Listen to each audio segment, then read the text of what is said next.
ఇన్నాళ్లలో ఇన్ని క్యారెక్టర్లు, ఇన్ని సినిమాలు చూసిన తర్వాత, చేసిన తర్వాత మీకు ఒకసారి వెనక్కి తిరిగి చూసుకుంటే,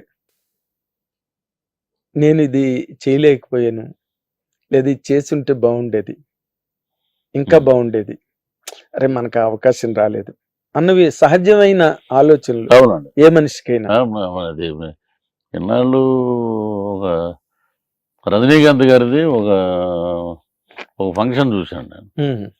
ఆయన ఎలా చెప్పాడంటే, ఆర్టిస్ట్గా స్ట్రగుల్ అయ్యి అవకాశాలు రావడం మొదలుపెట్టాక విలను చిన్న చిన్న క్యారెక్టర్లు అలా చేసుకుంటూ కో డైరెక్టర్లు, రైటర్సు, ప్రొడక్షను, ప్రొడ్యూసర్లు, డైరెక్టర్లు అలాగ నన్ను పైకి అలాగా ఎక్కిచ్చేసారు. అక్కడి నుంచి కింద చూస్తే పాతాళంలా కనపడుతుంది, లోయ. ఎక్కడ మనం అంటే ఇంత హైప్కి మనం వచ్చామా, నిజంగా ఇంతమంది కృషి, ఇంతమంది మన వెనకాల సపోర్టు, అక్కడికి వచ్చేసాం. ఇంకా పైకి వెళ్దామంటే రూఫ్ తగులుతుంది. ఆయన హీరోల గురించి చెప్పాడండి. అది రూఫ్ తగులుతుంది, కింద నుంచి కొత్త వాళ్ళు వచ్చేస్తున్నారు హీరోలు. మనం పట్టుకుని పైకి ఎక్కిచ్చేశారు. ఆ పైనే ఉండాలి మనం, మన పట్టు వదలకుండా. ఏది పడితే చేసేసి అహంకారంలోకి వెళ్ళిపోతే అది అలా జారుతూ ఉంటుంది. వీడు వెళ్ళిపోతుంటాడు పైకి. మనలో ఒక ఈర్షా భావాలు అన్నీ వస్తాయి. వాటిని అన్నిటినీ పక్కన పెట్టాలంటే ఒక roof, we achieved top. Sai Kumar గారు కూడా ఒక ఇంటర్వ్యూలో చెప్పాడు, కలామ తల్లి అందరినీ చేతులు పెట్టుకుని నడిపిస్తే రజనీకాంత్ గారిని సంకలో వేసుకుని తీసుకెళ్ళిందండి. ఆ సంకలోంచి ఆయన దిగడు అంటే ఎంత గొప్ప మాట అండి, చాలా గొప్ప మాట. అలాంటి ఆయన లైఫే ఒక పుస్తకం, ఆయన లైఫే ఒక జర్నీ. అలాగే చిరంజీవి గారి లైఫే ఒక జర్నీ మా అందరికి.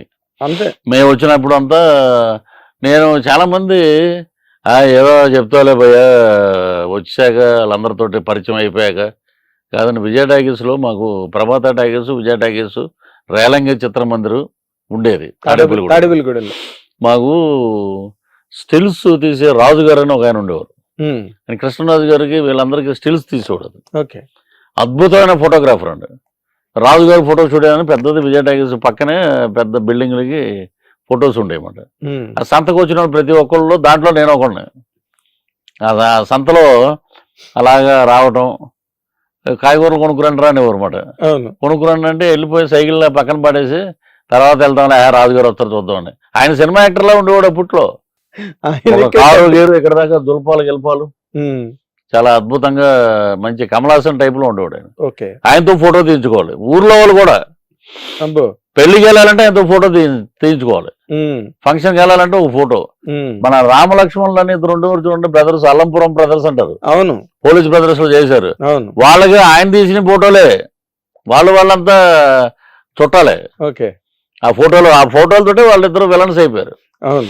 అలాగే రాజుగారిని నిదానంగా, సార్ నమస్తే అండి అంటే అలాగా పరిచయం అయ్యి రోజు ఏదో ఖాళీ ఉన్నప్పుడు ఆయన దగ్గరికి వెళ్ళటం. మా అందరికీ ఆయన ఒక గాడ్ ఫాదర్ లాగా. అలాగంటే తాడేపల్లిగూడెంలో పున్నమ్మ నాగు రిలీజ్ అయింది. మేము ఇప్పుడు 9th స్టాండర్డ్ అండి, 9th almost next 10th. Punnamma Nagu cinema అంతా ఈయన ఏమంటే అప్పుడే ఉండేది ఎటకారా, అక్కడ ఈస్ట్ వెస్టే కదండి. ఆయన అరే విజయ టాకీస్లో మన స్టూడియోకి వచ్చాడు అంతా, రాజుగారి సినిమా రిలీజ్ అవుతుంది. రాజుగారి సినిమా రిలీజే కానీ చిరంజీవి గారి సినిమా అనలా. పున్నమ్మ నాగులో ఆయన ఒక ప్రత్యేకమైన క్యారెక్టర్ దాంట్లో. సరే అని వెళ్ళాము. నరసింహరాజు గారు హీరో. ఆయనకు ఒక కటౌట్ పెట్టేసి, అప్పుడు ఈ ఫ్లెక్సీలు లేవండి, పెయింట్ తోటి రాసేవారు. నరసింహరాజు గారు వస్తున్నారు థియేటర్కి అని ఆ టేపు బ్యానర్స్. విజయ టాకీస్లో మధ్యలో ఇంటర్వల్లో వస్తాడు అంటున్నారు ఆయన ఫస్ట్ షోకి. రాగానే చిరంజీవి గారు పాము ఈ టైప్లో ఆయన యాక్షను, పున్నమ్మ రాత్రి అంటే మేమందరం బ్యాచ్, కొబ్బరితోట బ్యాచ్, ఇన్క్లూడింగ్ అప్పుడు కృష్ణవంశీ గారు ఉన్నారో లేదో తెలియదు మా బ్యాచ్లో. అందరూ మొత్తం క్రికెట్ టీం బ్యాచ్ అని ఉండేది. వీళ్ళలో గోల.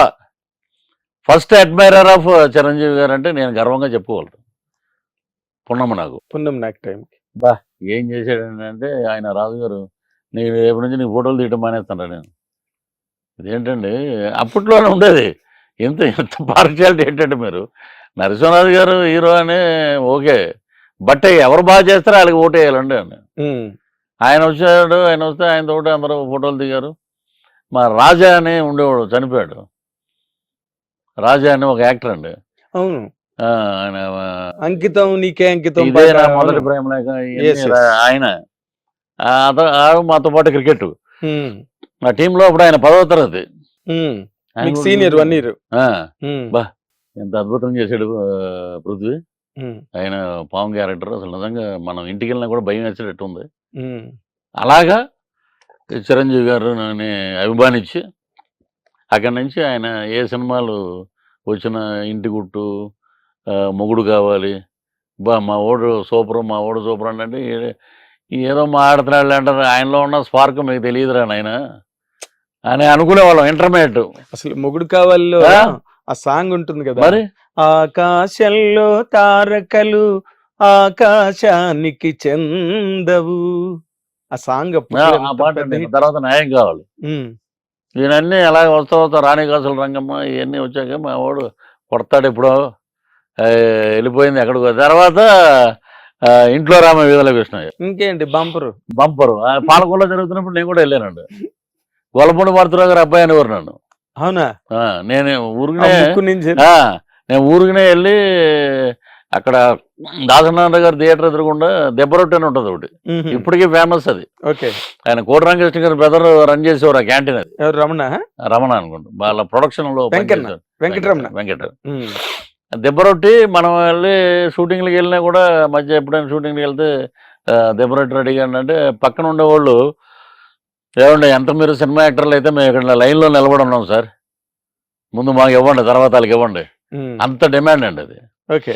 అక్కడికి వెళ్ళి దెబ్బ రొట్టి తీసుకుని మా నాన్నగారు ప్రభాకర్ రెడ్డి గారి ఫ్రెండ్ అండి. హ్మ్. హ్మ్. అలాగా నన్ను గొల్లపూడి గారి పరిచయం చేసి ఇదేదో షూటింగ్ చూడాలంటున్నాడు. వెళ్ళాం. ఏదో సుబ్బారావు అనే క్యారెక్టర్ అయింది. అవును. That is super. ఏమయ్యా నువ్వు సినిమాల మీద పెడుతున్నావు, చదువుకో శుభ్రంగా. ఇంటర్మీడియట్ అయిపోయింది సార్. ఇంటర్మీడియట్ కదండి, 10th లోనే ఇప్పుడు. హ్మ్. వెళ్ళి శుభ్రంగా చదివిరా, ఎవ్వరు నేను కాదనరు, ముందు చదువుకో. అలాగా ఇంట్లో రామలేదు. తర్వాత మా డిగ్రీ అయిపోయింది, అంత అయిపోయాక ఖైదీ రిలీజ్ అయింది. ఇంకా ఆయన ఇక సమస్య లేదు. ఇక వాడెవడో ఇంట్రడక్షన్ ఏదో ఇంగ్లీష్ సినిమా సిల్వర్ స్టాలిన్ అలాగే నడుచుకుంటూ First blood. ఆయన కొట్టేసాం మేము. హ్మ్. అది ఇంగ్లీష్ అది, ఇది తెలుగు ఇది. కొట్టేసారు. ఆయన కొట్టేసాం మేము. అలా ఉండేయండి గొడవలు. ఫస్ట్ షో అంటే బంతిపూలు, రూపాయి పిల్లలు, ఆయన స్క్రీన్ ముందు కరెక్ట్గా చిరంజీవి గారు నడుస్తూ ఎరా ఎటేపు వెళ్తున్నావు అంటే కోటిపల్లి అంటాడు ఆయన. కోటిపల్లి. అనగానే చల్లటమే పూలు అంతే. హ్మ్. మళ్ళీ అప్పుడు మాకు ఇంకా గుర్తున్నాయండి ఆయన ఎక్స్ప్రెషన్. రాగానే రంగనాథ్ గారు కూడా ఒక ఇంటర్వ్యూలో చెప్పాడు, natural star Born in Tollywood industry. Ranganath గారి ఇంటర్వ్యూలో అవును. న్యాచురల్ టైమింగ్, న్యాచురల్ ఇది. చూడండి ఏమిటండి మీ దౌర్జన్యం అని అనగానే ఇదేంట్రా కత్తి, దేన్ని వేటాడతామని. ఆ ఫైట్ ఇటు చూసాక ఇంకంతే అండి, తారాపదానికి వెళ్ళిపోయింది అంతే. అవును. ఆ రాకెట్ అలా వెళ్ళిపోయింది అంతే. అంటే ఆ సీను మనకి కొత్త అప్పటికి. ఇది చిరంజీవి గారు సైలెంట్ గా వెళ్ళిపోతున్న జీప్ మళ్ళీ వెనక్కి వచ్చి ఆపడం, ఆ హీరో నల్ల క్లాత్ చిరంజీవి గారు వేసుకుని ఆ నడవడం, అన్ని కొత్త ఇంట్రడక్షన్. అవును. ఆ కొత్త ఇంట్రడక్షన్ చిరంజీవి గారు అసలు ఆ నెక్స్ట్ పిక్చర్ అంతా రగులుతోంది మొగలిపోదా పాట, ఆ ఫైట్లు గాని సినిమా పిచ్చెక్కిపోయారు జనం. అవునండి. ఆ పాట రెండోసారి వేయించేవారంట థియేటర్లో. రగులుతోంది ఇంకోటి ఇప్పుడు పెడుతున్నదేమో కానీ అప్పుడు సీరియల్ లైట్లు ఉండేయండి స్క్రీన్ పక్కన, స్క్రీన్ మీద అలాగా. అవును. చుట్టూరు. అవును. సాంగ్ రాగానే లైట్లు, ఫైట్ రాగానే లైట్లు, అదొక ఎఫెక్ట్ పడేది అలాగా. అదే 50 రోజులు అయిందంటే మళ్ళీ పాటలన్నీ ఒకసారి వేసేవారు. 100 days అయితే 2 సార్లు వేయాలి. అవునా? సినిమా అయిపోయి బయటకు వచ్చే ముందు సాంగ్స్ అన్నీ మళ్ళీ ప్లే చేస్తారు. ఓకే. అసలు ఆ సినిమాలో ఆయనతోటి అసలు ఈయన్ని మనం లైవ్లో చూడగలుగుతామా చిరంజీవి గారిని ఎప్పుడైనా అనుకున్నప్పుడు ఖైదీ నెంబర్ 786 ఫంక్షన్ అప్పటికి మా యూనివర్సిటీ అంతా అయిపోయింది. చోళా హోటల్లో జరుగుతుందండి. అప్పుడు డిస్ట్రిబ్యూటర్ని పట్టుకుని వెళ్ళి ఆయన పక్కన అనే ఇలాగ పున్నమ్మ నాగ దగ్గర నుంచి మీతో పాటు మీ ఇదని పుస్తకం మొత్తం అప్పుడు అంటించడం కదండి పేపర్లో, అవును. అది చూపించి ఆయనతో ఫోటో దిగి ఉమ్. మెగాస్టార్ తోటి ఫోటో దిగేసాం మనం. అలాగా ట్రావెల్ అయ్యి ఆయన్ని చూసి నిన్న రాత్రి ఆయన చూసేటప్పటికి యంగ్ హీరోలు ఆయన పక్కకి ఎక్కడ ఉన్నారబ్బా, ఈయన ఇంత స్లిమ్ అయిపోయాడు, ఈయన ఎంత హ్యాండ్సమ్ గా ఎంత హ్యాండ్సమ్గా ఉన్నాడు ఈయన. మళ్ళీ ఖైదీ చిరంజీవి గారిని చూస్తున్నట్టుంది. అవును. సో డెడికేషను, హార్డ్ వర్క్ లేకపోతే ఎవరూ ఆ స్థానాన్ని సాధించలేరు అనేదానికి ఎప్పటికీ నిదర్శనం ఒక గిన్నీస్ బుక్ అలా చరిత్రలో ఉండిపోద్దంటే చిరంజీవి గారు. చిరంజీవి గారు. అందుకే గిన్నిస్ బుక్ వాళ్ళు అవార్డు ఇచ్చిన తర్వాత వాళ్ళు నార్మల్ గా వాళ్ళ బ్లాగ్ లో ఎవరి గురించి రాయరు వాళ్ళు. గిన్నిస్ బుక్ అవార్డు ఇచ్చేసిన తర్వాత అంతే, అవార్డు అయిపోయింది, క్లోజ్ అక్కడికి. బట్ వాళ్ళ బ్లాగ్ లో చిరంజీవి గారి గురించి రాశారు. గిన్నిస్ బుక్ అంటే అదేదో డాన్స్లు, నెంబర్ ఆఫ్ డాన్స్లు, నెంబర్ ఆఫ్ స్టెప్స్, ఇవన్నిటికి వాళ్ళు సెలెక్ట్ చేసిన మళ్ళీ ఆయన చేసే సామాజిక సేవా కార్యక్రమాలు అండ్ ఆయన తాలూకా social service and blood donation camps, blood banks, ఇవన్నీ వరల్డ్ హిస్టరీలోనే ఏ హీరో చేయలేదు కదండి. ప్రాణం ఖరీదులో ఉన్న చిరంజీవి గారు ఏంటి, ఠాగూర్లో ఉన్న చిరంజీవి గారు ఏంటి, మొన్న ఏదో ఇంటర్వ్యూలో చూస్తున్నాను నేను, వేరియేషన్ చేశాడనమాట.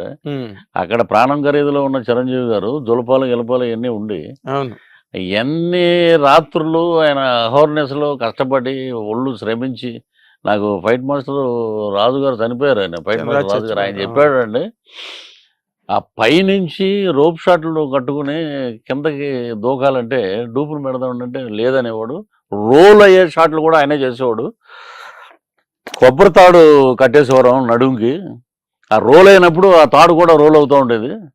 ఇదంతా చెక్కుకుపోయి మళ్ళీ వాటర్లో బయట అంటే ఇదంతా చిన్న అస్సలు మామూలుగా అలాంటి. హిట్ టీవీ యాప్, ఇందులో short news, live news, entertainment shows, movies, digital magazines తో పాటు మీ జిల్లా వార్తలను కూడా ఫ్రీగా చూడొచ్చు. ఇంకెందుకు ఆలస్యం, వెంటనే హిట్ టీవీ యాప్ ని డౌన్లోడ్ చేసుకుని ఫ్రీగా ఎంటర్టైన్మెంట్ పొందండి. Hit TV app. Hit TV app. Please download hit TV app. Hit TV app ని ఫ్రీగా డౌన్లోడ్ చేసుకుని ఎంజాయ్ చేయండి. మీకు నచ్చిన ఎంటర్టైన్మెంట్ కోసం హిట్ టీవీ యాప్ ని ఫ్రీగా డౌన్లోడ్ చేసుకుని ఎంజాయ్ చేయండి. హిట్ టీవీ యాప్ ని డౌన్లోడ్ చేసుకుని ఆస్వాదించండి, ఆశీర్వదించండి. ఇంతమంది సెలబ్రిటీలు హిట్ టీవీ యాప్ ని డౌన్లోడ్ చేసుకోండి అని చెప్తున్నారంటే ఎంత మంచి యాప్ ఆలోచించండి. అమెరికా అమెరికాలో చదవాలనుకునే వాళ్ళకి విశ్వసనీయమైన పేరు మన శౌర్య కన్సల్టెన్సీ.